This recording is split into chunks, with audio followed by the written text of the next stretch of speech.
Yan, nakita nyo. Lagdagan na yung mga dahon.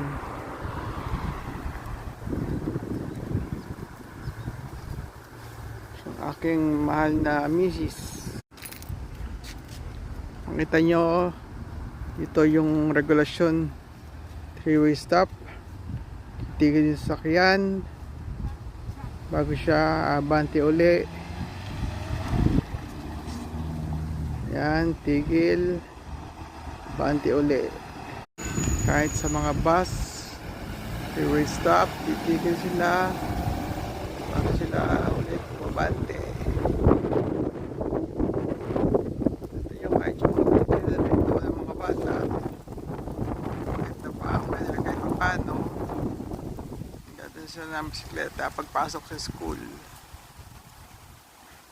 Yan, mga nakahambalang lang dyan pero hindi naman nawawala.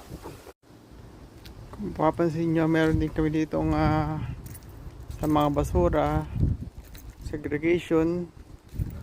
Yan,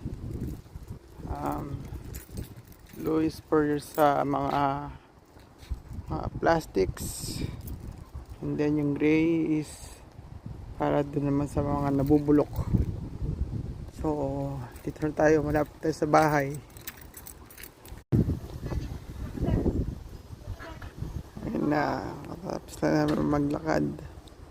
Nakabang yung aming alaga si Coco sa kanyang pagkain.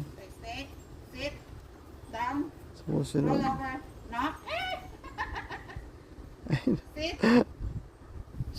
Tinanong niya yung pagkain, inumin. Down.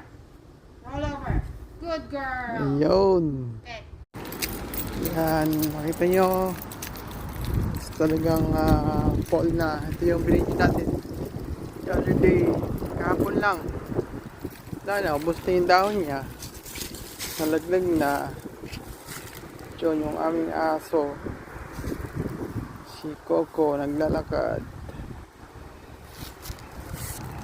Yan yung tsura ng harapan mo. May puno ka.